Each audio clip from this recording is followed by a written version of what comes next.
Okay. Hi guys, Mr. Lee's here doing the SQA National 5 Mathematics Paper 1 from 2019, and we're going to be doing question 5 to 7 here. Okay, so question 5. The midday temperatures in Grantford were recorded over a 9-day period, and you see the collection of numbers there. For 5a, calculate the median and semi-interquartile range for these temperatures. Okay, so the first thing you have to do is put all of these in order from lowest to highest. That's we done them there. And the median's the first one you should always go for. It's the number in the middle. Now, where there are 9 numbers there is a number that is flat bang in the middle. That is that one there. It's the 5. There are 4 numbers above, 4 numbers below. So 5 is right in the middle. So it is the median. That's it there. Now, to get the semi-interquartile range, you need to get the upper quartile, which is the middle number between the upper 4. Now, there's not a middle number there, so it's the number halfway between 7 and 9, which is 8, the upper quartile. Some of you might call that Q3. The lower quartile is the median of the lower number. This is excluding the 5 that is right in the middle. So the median of the lower number is halfway between 3 and 4, and that is 3.5. So the upper quartile is 8, the lower quartile is 3.5. The semi-interquartile rate is the upper quartile, take away the lower quartile and divide your answer by 2. 8 take 3.5 is 4.5 divided by 2. Gives you 2.25. So for Grantford, we have a median of 5 and we have a semi-interquartile rate of 2.25. Next one is a comparison over the same 9-day period. The midday temperature in Endoch was also recorded. The median temperature was 8 degrees, a little bit higher than 5, and the semi-interquartile range was 1.5. which is lower than the 2.25. So what can we deduce from that? Well, on average, temperatures in Grantford are lower.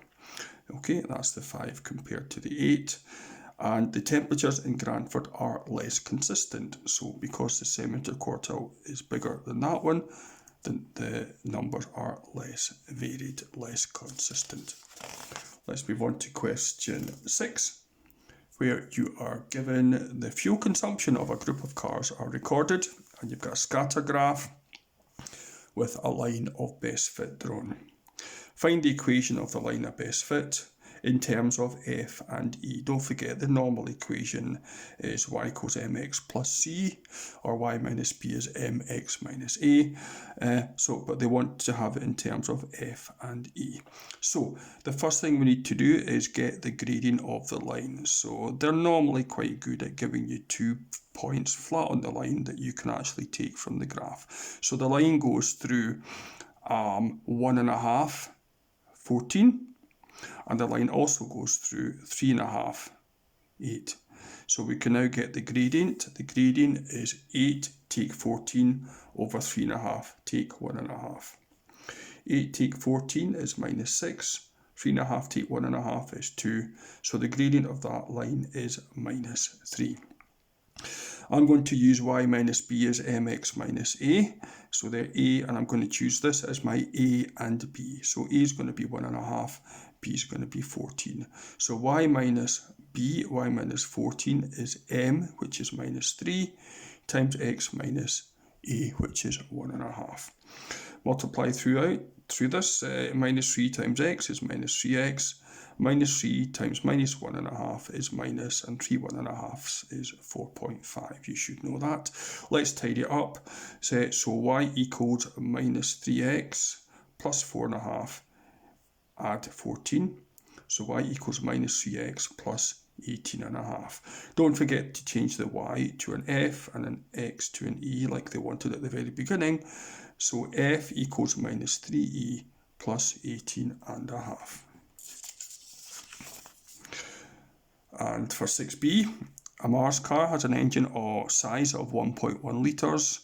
Use your equation from part A to estimate how many kilometres per litre he should get. So this is all about substituting 1.1 into the E for engine size there. So we have minus 3 times 1.1, which is minus 3.3, plus 18.5. Well, of course, that's just 18.5. Take away 3.3, quick sum over there, gives you F to be 15.2. Okay, so the car should give 15.2 kilometres per litre. And for question 7, you are given the area of a trapezium. You have a formula there. You may know or not know, doesn't really matter within this sum, because we're just going to change the subject of the formula and make it x, make x the subject of the formula. So what you want to do is move everything else away from here, leaving the x. Now, because x is positive, I'm going to keep it over here and move everything else over to the other side. So there's the formula written a little bit bigger. So the first thing I'm going to do is double both sides, or a lot of you will just know to move the 2 up to there. So 2a is equal to 1 times h, or just h times x plus y. So that's that half got rid of. We now need to get rid of the h, and most of you should know that you just divide both sides by h, or the other way to do it, of course, just to move the h down there. So 2a over h is x plus y, and the last thing we need to do to leave the x is to move the plus y over to become a take y. So 2a over h take y equals x, and that's that one done.